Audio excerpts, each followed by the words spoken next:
1991 साली प्रत्येकाच्या मनामनात एक फिल्म रुजवलेली होती, एक सिनेमा होता जी माहेरची साडी. त्या माहेरची साडी सिनेमाने अख्ख्या जगाला भुरळ घातलेली होती. एक चांगला संदेश त्यांनी प्रत्येक घराघरात दिलेला होता. अशा माहेरची साडी प्रेम सिने अभिनेत्री, प्रसिद्ध अभिनेत्री अलकाताई कुबल आपल्यासोबत आहेत. ताई, काय सांगाल? तुम्ही आज जळगावात आलेला आहात आणि जळगावात पहिलं तुमचं स्वागत. आणि जळगावात आल्यानंतर जळगावचं तापमानाबद्दल तुम्ही काय पहिलं सांगाल? ते तापमान आता मुंबईत पण आहे, आता तेवढीच हीट आहे. आमच्या इथे फक्त घाम येतो, इथे कोरडा उन्हाळा आहे, इलाज नाहीये. पण आज डॉक्टर अर्चना सूर्यवंशी यांच्यामुळे मी आज दुसऱ्यांदा त्यांच्या कार्यक्रमाला येते.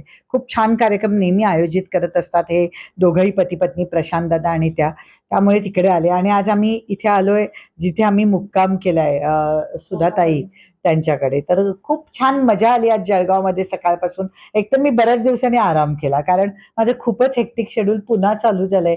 म्हणजे मी 2 मराठी सिनेमे करते आणि एक नाटक करते आता नवीन, एवढ्या वर्षांनी रंगभूमीवर 27-28 वर्षानंतर, जे 24 एप्रिलला ओपन होतंय.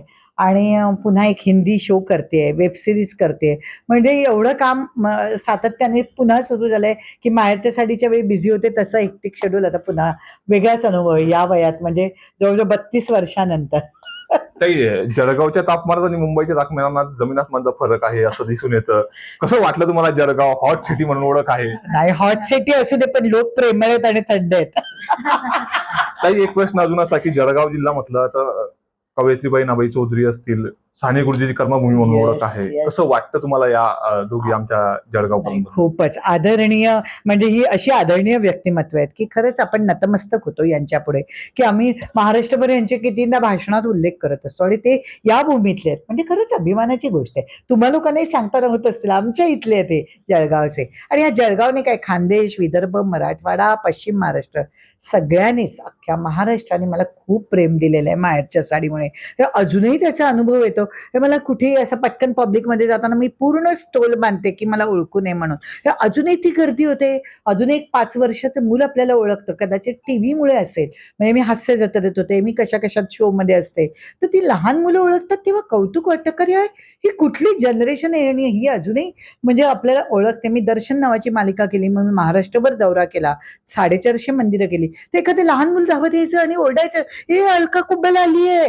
तर मला हे नवल वाटायचं, हे लहान मूल, ह्याला माझं नाव माहितीये. म्हणजे ही फार मोठी कमाई, हा परमेश्वराचा आशीर्वाद म्हणेन आणि माझ्या प्रेक्षकांचं प्रेम आहे खरंच. 1991 नंतर जो माहेरची साडी चित्रपट आला, आता तसं जसं नाव त्यावेळेस होतं अलकाताईंचं, तसं आता पुढे भविष्यात कुठला असा सिनेमा आहे की प्रत्येकाच्या घराघरात मनामनात अलकाताई या रुजणार आहेत?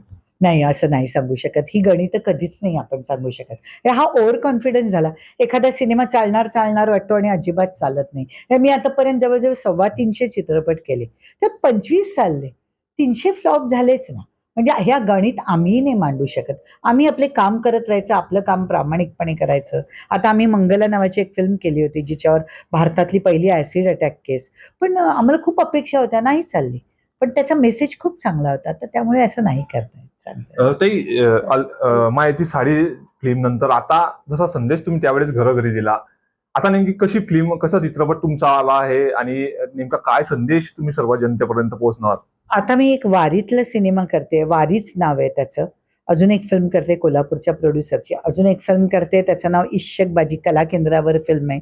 त्यात मी एक वेगळाच अक्काचा रोल करते. तर अशा वेगवेगळ्या भूमिका करण्याचा, मला आता त्या रडूबाईच्या भूमिका करून कंटाळा आला. कधीतरी वेगळं काहीतरी करायला मिळावं अशी कलाकार म्हणून भूक होती, ती आता पूर्ण होते.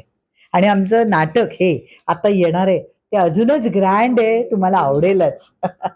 येस. तर या होत्या अलकाताई कुबल की त्यांनी खूप चांगल्या गप्पा न्यूज 18 लोकमतशी व्यक्त केलेल्या आहे. माहेरची साडी फिल्म चित्रपट झाल्यानंतर पुढचे सिनेमे देखील त्यांनी बघण्याचं आव्हान या ठिकाणी जनतेसोबत केलेलं आहे. नितीन नांदुरकर, न्यूज 18 लोकमत, जळगाव.